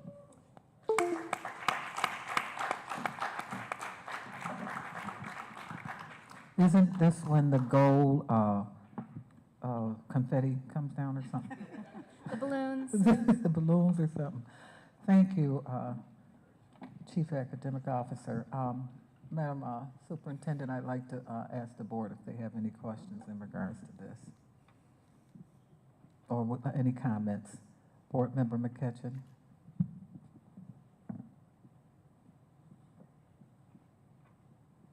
Okay, now is it on? Okay, I think it is. All right. So first, thank you for the presentation, and congratulations, kudos, right? Thank you. No? Yes? Yeah. All right, there we go. Okay, thank you. So I want to also acknowledge that, you know, the 2-page document that we received, that was a huge kudos, Superintendent. And I do want to say that, you know, I appreciate, as always, all of the numbers. But I just wanted to point out that, you know, I think that that 2-page document is kind of the direction that we're headed, so that it offers us as a board, because we have to learn how to read that data and be ready to, you know, ask informed questions as well. You give us a whole lot of information, which I really appreciate. But I do think that I would like to see, you know, hopefully as we move forward, just shorter opportunity to focus on the goal and the specific, and us as a board to be more prepared to offer informed questions, which I don't know that we necessarily are. The other point I just wanted to, you know, throw out there is getting the information so that we can be even more prepared to celebrate as well, right? Getting this information in advance is helpful. You know, I unfortunately didn't actually get to even look at this document until I sat down here and you presented. And so I think if we can get this information out in advance to the board, so we can not only be prepared with our questions, but we can also be ready to celebrate when celebration is due, I think is super helpful. And the last thing that I just wanted to ask is specific, you know, you referenced several schools, right, and their successes. But in those successes, can you kind of drill down to the strategies that those schools specifically are using to see those successes? And is it something that can be replicated or spread, right, to other schools? Yep, so I've talked to a few of the principals just to pick their brain a little. I'll just give you an example. School 17 doubled down on Orton Gillingham. They gave double intervention. So they had additional time that they were able to allocate within instructional periods, and they focused their students, so it was sort of a double RTI walk. And this is something that could potentially then be replicated? At K through 3 it could be, not necessarily at some of the other grades where they have different requirements, but yes. Thank you. If I can just add to that, one of the things that we had asked that all schools do at the start of the year was to make sure that their data was visible to anyone who walked into the school. No more hiding, you know, that a certain group of kids is not performing. We wanted it to be visible for everyone, and all of our schools adhered to that. The trainings, I think, that were led by the CAI department and the work with ASLs and principals helped. The monitoring, getting into classrooms and giving feedback, and working with, you know, our Department of Student Support to make sure you know, when we identified kids that were right on the cusp of making it, we had Dr. Brown and her team making sure, are the kids in school every day? Have they been getting suspended from school? What kinds of supports are we, it really was a holistic strategy that one day we have to sit down and just, you know, talk about, because there were so many different moving parts. And it's still going to continue. I mean, I intend to send a letter of pride to each one of these schools that have made improvement, and to parents, so that they know that your child made gains. So that's something that's on my project list to do this summer, because we want to keep it going. I think that is, I just had one other question or comment. I know we reported out on goal 1 and 2, but are we going to, and when can we anticipate hearing on goal 3? I anticipate that we'll be ready by August to talk about the June graduation rate. It's unofficial, but I'm anticipating August for that. So, you know, I just want to say this, you know, we met with Ray Hart, a small group of us in the Council of Great City Schools. And what he said, and what I've heard Leslie and AJ both say, is that it is unusual for a school district to meet their goals in year 1. That's why they recommend that we have goals that are multi-year, so that you meet the children at one step, and each year you're improving, so that you get to wherever you're trying to get to in year 5 or 4 or whatever it is that you determine. We set a goal for seniors in August, and the reality is that for those seniors, the clock started ticking in grade 9. So we knew that we had challenges, but by the board giving us this goal, it focused us, and there was an incredible amount of work that was done. And I do believe that wherever we come in, we've come in unofficially higher than where we thought we would, because there were so many that had deficits with the number of credits they had already attained, that it just wasn't possible for them to get to where we had hoped that they would get to, especially because those waivers that other students prior to them had gotten and all of that. But I'm anticipating in August. Thank you. Mr. Hurd, do you have something to say? Yes, thank you. First, I'd like to say congratulations to the superintendent, because I truly think that she would have achieved these marks and goals if it wasn't for the board direction. So, and the quality of her staff members, administrative staff members, congratulate you guys on this body of work, and that you know, it's tough. It's tough for everybody, and especially during this season. So, so keep up the hard work, and thank you again for you know, loving our kids. I also like to say that a couple of math teachers reached out to me, and actually went to go see, you know, some of the stuff they were talking about, and they were talking about what they did, you know, as far as the testing and how they work with the programs for math. But they also talked about this new program that we voted on. It was the McGraw-Hill Reveal, yes. And they showed me how great this program is going to be for the district. Good. And they showed me the coursework in it, the testing. They showed the evaluation process in there. They reach out to the parents, and you know, even like giving positive enforcement back to students. Everything is included in this. So I'm really excited to see what this is going to look like next year. And you know, just to see teachers just happy during the off season, you know, talking about, you know, what their possibilities are. You know, I just want to see this thing grow even more. So thank you so much for all your work. Oh, that's great to hear. Thank you. I've heard good things so far about the training for Reveal, so I'm excited to go myself. Okay, so I want to thank you all, the entire district, for this. This is our first, I guess you could say it was our pilot. I do think that we had 2 years, if we look at this, that we were struggling really big way. So to turn this around, too bad the news is not here talking about this today. So we'll have to make sure that we put out our own public relations statement in regards to this. Other districts are modeling after us. Rochester has accepted the model that we're trying to do. We have training coming up. There are certain meetings that we're going to be learning more, because ultimately what we want to do as a board is to focus more on this data. I personally thank you for the detail in the data, because I am one of those people that want to know what's going on in the Ferry District. If it was up to me, the report would be by district. You know, I want to know what's going on. So I want to thank you for that. One thing that came across my desk this week is that I was told that principals in the grade schools are using the tools that you have, but not necessarily in the high schools. And so what I'd like for you to do is to monitor the success, because if the district is providing resources and we're not getting the results, I think it needs to be addressed, particularly if manuals are not being opened and books are just sitting on the shelf. So I don't feel that if the superintendent, and I don't know what the contract says, but right about now, you ought to know who I am. I don't feel that if the district is paying handsomely for books and supplies, that they should not be being used. And if they are not being used, then I feel, and they are not getting the results that other schools are getting, I think that they should be held accountable for that. So I'm being told by the elementary people that, yes, we follow everything because they're in there, they're all over us. But in the high schools, it's not. But I'm very pleased with this. This is a step in the right direction, and the best is yet to come in Buffalo Public Schools. So thank you all so much for this great report. It's very encouraging. It really is. Thank you. Thank you.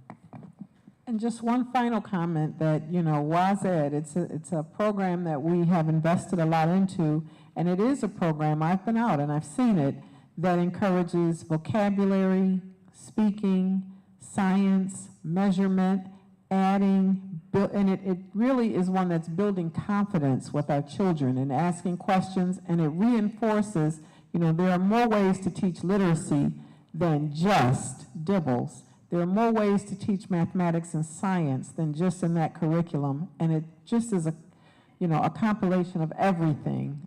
Everything just worked to the benefit of our students. So it is an exciting day, and we will absolutely get this word out. Thank you. Appreciate that. We deserve it. You do too. Your staff as well. Okay. With that, no additional questions on this. Madam Superintendent, are you through with your update? Thank you.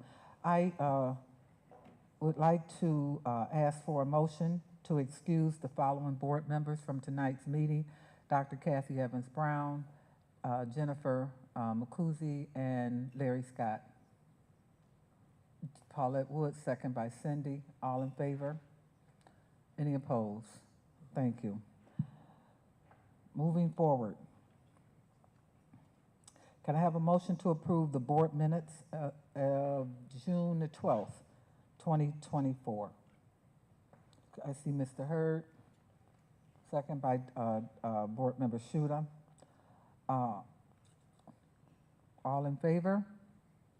Any opposed? None. Thank you. Next, can I have a motion to accept the consent agenda? I see Cindy. I see Ann. Okay. Second by Ann. All in favor? Let's move forward then. Maybe we'll get our staff home at a decent hour today. So the first item that's up for conversation is number 13A, payment to the Buffalo Police Department. Comment, Mr. Hurd. Yes, I reviewed this item, this document, read through it a couple of times, and in my reflections that the police department has been very, very stern in addressing our schools after school programs and our sports programs, and that I would like to just to make sure that whatever is due from the past, that we satisfy those debts to the police department. You know, they're risking their lives when they come on the streets and work with us, and they're saving our children's lives. So it's really credible that we in the past, you know, use their services, you know, consistently. But I also like to see that, as we talk about the police department, that need for that MOU that was spoke about before for the security services, and what we can do about having that agreement signed so that we can understand the responsibilities, the expectations of the police department, and also having that signed before this school year about so they understand what their responsibilities are here with the Buffalo Public Schools. Still, I have an issue regarding about the monies that we pay out for the protection with our SROs, but they also go to the charter program. And I still strongly feel that the charter programs, they're going to use SROs that the district paid for. They should chip in also. And that we should really reach out to them and talk about that, because those are times when our kids need the services, our schools and teachers need these services.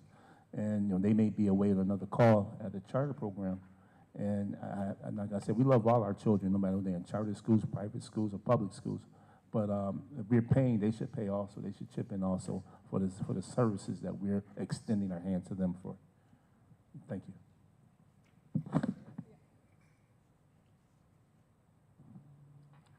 There's the opportunity, as you shared, in developing a memorandum of understanding with the police department. For this school year moving forward, there is the opportunity for our legal counsel to meet with their legal counsel and share what you shared today. Yes, Board Member Shuter.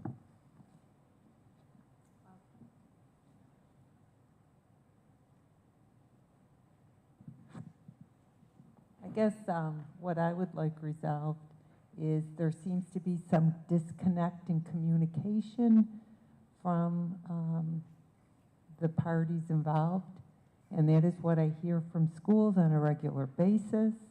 They're not really sure what the roles are from the different parts, and that's what, sure, we're gonna, I guess, vote to pay the bill, but I really would like to see some open communication and dialogue, please.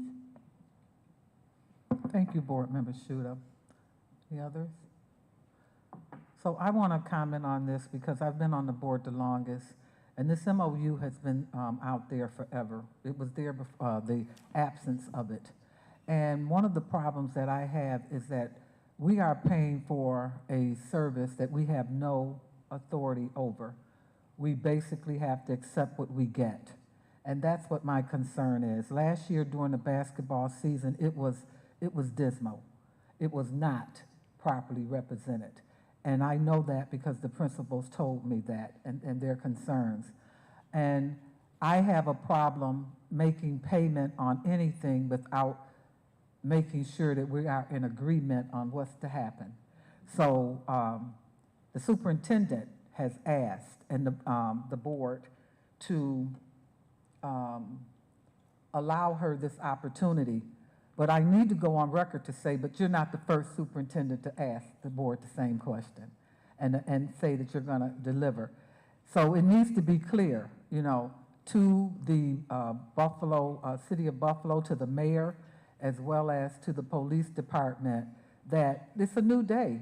Not only are we improving grades and moving things to the next level, but we have expectations, and we're not going to continue to pay and not know what we're getting serviced for. That is, I think there was a revolution behind that, if I remember. You know about Boston, right? The Tea Party, you remember that? Okay, taxation without representation, something like that, very similar.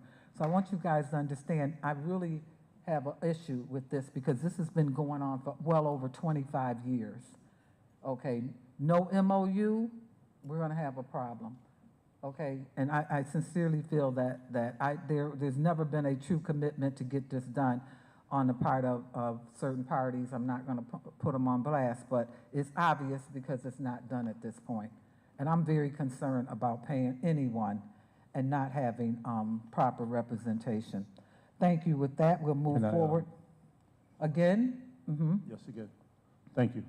What I think is, I don't like to point fingers at either group, the Buffalo Police or the Buffalo Schools. I think that the problem is that we have to sit down at the table to address, what the concerns are, and we haven't had open conversation about what the duties would be. So I don't just like to aggressively attack anyone, in that concern, but it's just the district taking the time and reaching out to the police department. That way we can sit down in the room and talk about what our expectations are and what the police department, what we need for their officers to do. And I think that'll be resolved very fairly and quickly.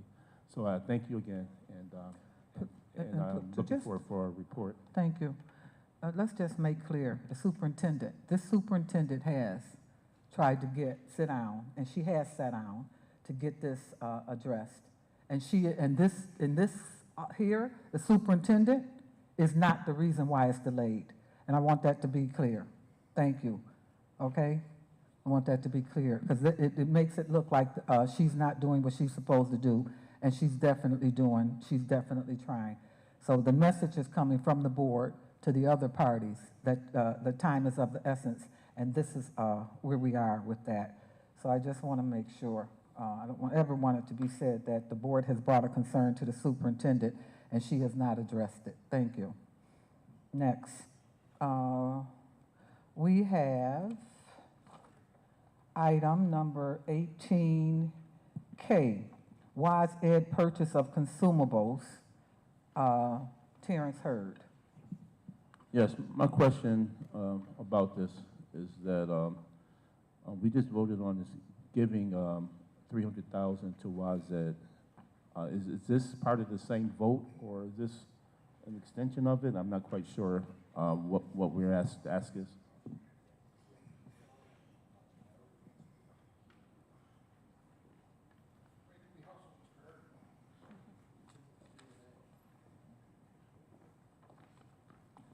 Yes, this and any prior Wise Ed items that were brought before the board are line items in the board-approved budget for 24-25.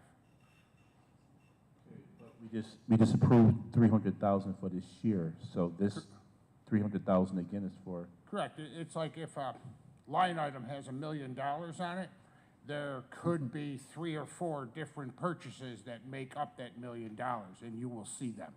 But the total amount is increasing though. No. We're within the 24. So we were at 3,300,000. Now we at 3,522,750. So it looked like there's an increase from the last document. I don't know about the last document you're referring to, but everything is within the 24-25 board-approved budget. Okay. Board, this is my problem with this, is that a couple of science teachers reached out to me, and they said that the work and some of the things that Wise Ed is doing, that they do the exact same capabilities. And I look at the amount of money that we're spending with the Wise Ed program, and also hear some of the things about the dangers that some of the materials that they use have caused students and teachers. And my worry is that this program doesn't, I said this before, it's not New York State credited. And we got science teachers and math teachers that's working with the Wise Ed program that's is not really working very well with them. They're trying to adapt to it, and they're trying to put it into their curriculum, but it doesn't fit it as much. But we got science programs already that these science teachers can't teach with the exact same products that it would be state accredited. They'll get credit for it through New York State for graduation, college. So I'm just trying to still understand, why are we investing so much into this program if we have teachers that we're paying, and we also have teachers, administrative staff members that being laid off at the same time. I just can't wrap my head around it, and I'm just trying to figure out, what are we doing if we're going to continue to support a program that our science teachers are already teaching, and we're getting credit for it. So, I mean, I voted against it last time, and I'm just trying to figure out, just like to hear board, what are we trying to pursue here? And I think I know a lot of teachers not happy about the program, so thank you. Okay, so I know that Chief Barnes is able to answer about the financial pieces, and I'll try to address some of the concerns that you shared. It's more than just a science program, it's a STEM project. So it's science, technology, engineering, and mathematics. And there is no other district, as I understand it, in the world that offers children in kindergarten, much less an urban district like us, from kindergarten through 12th grade, the opportunity to enjoy robotics, cybersecurity. We've got kindergarten children, and in visiting and talking with them, they can explain it very explicitly, what they're learning, how much air needs to be under the arm of a wing of an airplane in order to be lifted up. So it's really quite something to see, but there is no other district in the world that as young as kindergarten is offering our children this opportunity. It's something that Buffalo, it's cutting edge that Buffalo is doing, and I really do believe that it's helping contribute to the scores that we heard earlier that our children are achieving as they build confidence and being able to ask questions and analyze and grapple with, difficult numbers and all of that. I think it's all of that. WASED, I'll tell you, I wasn't fully sold when it first came to my attention, but to see it in action is quite something. And I do talk to the teachers and I ask, do they enjoy it? And I have not heard yet some that are not enjoying the teaching of it and what they see from the children, the excitement in their eyes when the children get to participate in it. So if you have some of the names or some of the schools where they are, now it's a new rollout. I mean, so there may be some schools that are doing it really excellently and some that are struggling a little bit, but we want to we want to support those that may be struggling some in getting it off the ground and implementing it. I like to add, because it appears that this seems to be a hot button item. And one of the reasons for last month's request resolution to ask that the questions are asked in advance from board members to Dr. Caresi so that he can go out to staff and get the information is the reason it has not been followed here. Because to put out in the public that this is not an asset in our district, across the district, is just simply not true. I can tell you that the work, that's how it's being done. Many board members don't even know how the work is being shared. But you have a person who is over the K through 6, and then you have 2 people who are over the 7 through 12, okay? And the work that they're doing, visiting schools and things like that, and to, in essence, not give them the credit that they deserve in the work that they've put out. I went into a school, and 3rd grade, they were talking longitude and latitude.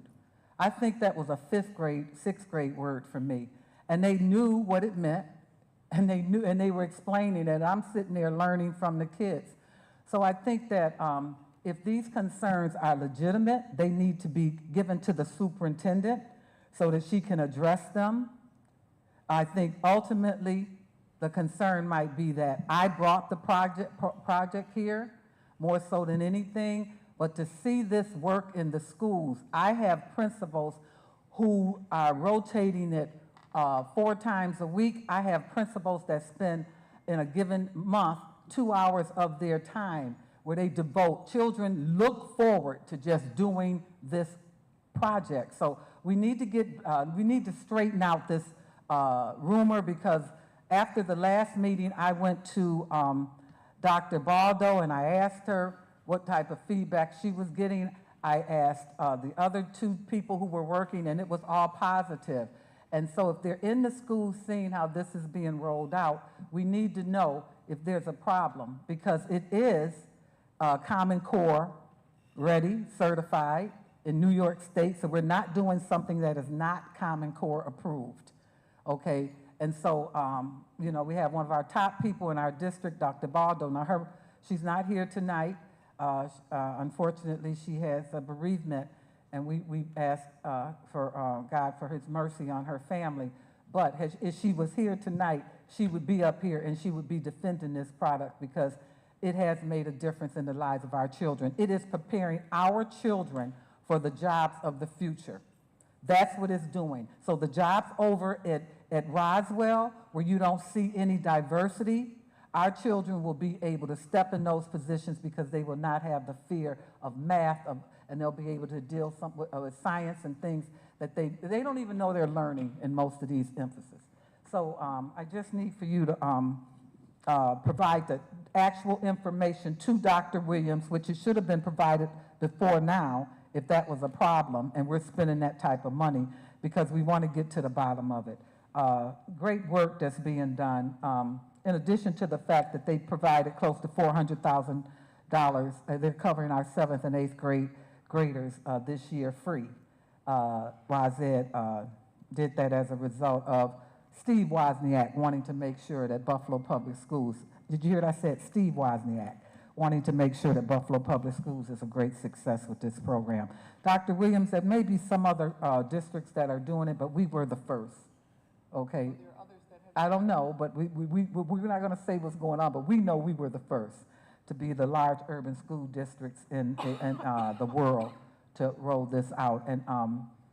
And as I start trying to move different initiatives and to try a different approach with receiving sponsors, I expect for some of this stuff to be covered by some of the money that we receive when we start writing contracts and ask for community benefit agreements as a result of them. So we try to defer some of those costs. Keeping in mind that I think there's maximum is 3 years, and we'll have all the kits, and I think we're going in our 3rd year now, are we? I can't remember. I think we're in our 3rd year, and we'll have all the kits in our district. Yes, Dr. Terry Shooter. I think this is the same discussion we had last month, and I thought that there was going to be feedback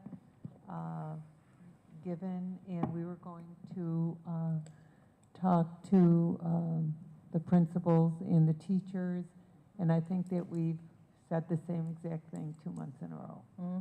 So hopefully we'll get some feedback, and I just feel that the superintendent is very approachable. So I would feel very comfortable if a teacher came to me and told me that the superintendent would sit down and have a discussion, because I truly believe that you would do that in a non-threatening manner.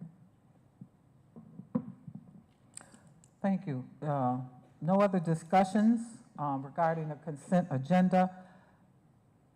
Is Mary here? Oh, there, oh, you're over there. Okay. Hi. Could you please poll the board? Thank you. Board Member Hurd. I would like to recuse myself from 19C number 19, 19C number 87, and 17A due to family. And I would like to recuse myself from 11C affiliation, and I agree to everything but 18K.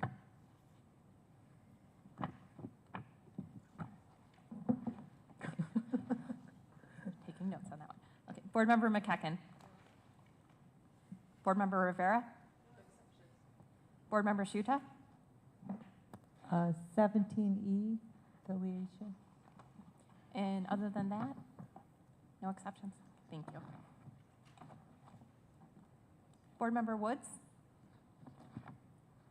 Exception 13A. I know other exceptions. And Board President Belton Cotman. No exceptions. Okay, the consent agenda passes. Thank you so much. Okay. We're moving forward. Let's see.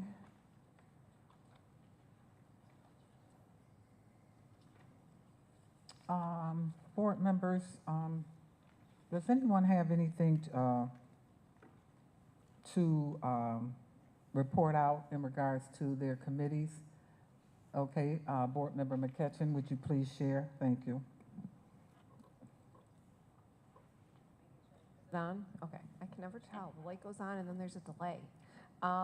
So just offering a quick update, because we'll have a lot of things happening in the month of August with relationship to implementation and SOFG. So we do have a date set, and I think more information will be coming out for August 2nd, where we will have a preview kind of data Zoom review with some of the district team. In advance of our retreat that is coming up on August 9th, and we will be doing goal guardrail setting. Leslie will be coming in along with AJ Crable and they will be taking us through a day-long session. And then on August 10th, we will be doing a community education session, also led by AJ and Leslie while they are here. And that is to talk more about the Board of Education's work to align and focus with student outcomes. And then we anticipate our first monitoring sessions to begin as early as October. And so there'll be more information coming out, and I will say that a lot of the questions that I ask and when I ask it are related to kind of getting us into the swing of what some of these monitoring sessions look like in terms of the report out, and then the ability for the board to be able to ask informed questions. So this will come after we set the official goals and guardrails that will not be 1 year goals and guardrails, but they will be longer term coming. And then we will begin, and by we, implementation team will begin looking heavily at our policies and practices, and we want to make sure that we're obviously not wasting anybody's time or resources, and that we are focusing on governance practices. So we'll be looking at that and coming up with some feedback to be able to share with the broader group. So I think that is it in the short term. Yes. Okay, so you have August the 2nd, right? Yes, ma'am. Okay, can you tell the community about the August the 10th event? A little bit more detail. Sure. Thank you. So while we have AJ and Leslie here, we thought it would be an awesome use of their time and open it up to the community. So anyone is invited. There will be information coming out that will be shareable, but it'll be a morning event, location to be determined. Will, I can't wait to communicate with you about that. But it is an opportunity to learn about what the board has committed to, our governance practices, what that looks like, and how you operate as a board member. Or if you have interests, we have a lot of folks that come and attend board meetings, and I think it's a great opportunity for community to understand what we do, what we're committing to doing, as well as opportunities to be more engaged in our governance practice. Thank you. What I'm hoping to get out of the August the 10th meeting are additional parent groups that may step up and want to be a part of the Parent Congress. I feel that we can expand that and our parent participation by expanding that. So I'm hoping to invite people who are interested in maybe seeing if they can be a part of the Buffalo Public Schools experience. I'm going to have a special list, invitment list for that. So I'm excited about it. Is there anything else that anyone else wants to share? Terry, no?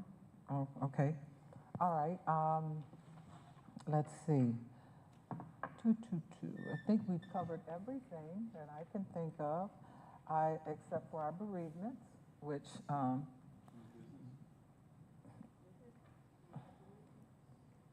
unfinished business. I just have two topics. One is the payment system. We can probably somehow get a report about the payment system. I know that was on several different systems, a digital one that the board was asking the district, I know the district is looking forward to, about initializing, but just to see what that looks like today. And the second thing is the mandatory principal and teacher evaluation that the Governor Kathy Hochul just signed into order, and what did that look like for the district, and how do we use this in the evaluation of our principals and teachers across the district. I know every district in New York State has to follow this process now, and I believe we have to come up with our own way of governing it and looking at it, but it might be something that might want to work with other districts to come with a formula that we can utilize that can be like a universal type tool. So I don't know if this is unfinished business, but it's more new business, and it certainly falls under the superintendent's purview. And that, my understanding is, it has not even has not been completely rolled out yet. It's at the initial stage, and the state will monitor the rolling out of that. Am I not correct? There will be guidelines associated with that as per the state. That's how they roll things out. They introduce it, then they put together meetings, timelines, and then they expect for you to deliver the product by a certain date. So we should be good with that. Appreciate you bringing it to the table. However, that is under the superintendent's purview, and I'm sure before she submits it, the state will require that it be reviewed by the board and signed off, which is typically how they do everything. So, did I get it right? Okay, thank you. All right, so without further ado, can you stand up, and we're going to honor those who are no longer in this realm. The bereavements for July 17th, 2024. June 14th, Teresa Pope, a former teacher and administrator for over 33 years. Mother of Micah Pope, Moss, from Bennett Park, number 32. Sister-in-law of Ken and Betty Pope, retired from South Park and McKinley, respectfully. Teresa Gainey on June 25th, a retired BPS guidance counselor. June 26th, Don Simano, a special education teacher at schools 304 and 305. June 29th, Patricia Schmidt, the mother of Eleanor Byrne, an art teacher at school 212. June 30th, Paul Williams, the retired principal of school 18, the husband of a retired teacher, Cheryl Williams, from Southside Elementary, father-in-law of a current teacher of Zena Williams, the teacher for the blind and visually impaired.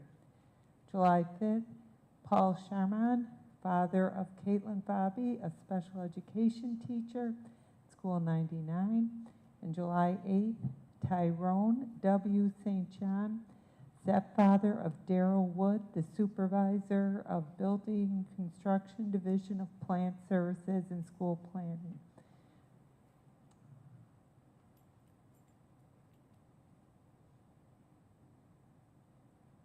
May they rest in peace. Without further ado, may I have a motion to adjourn? I see Cindy,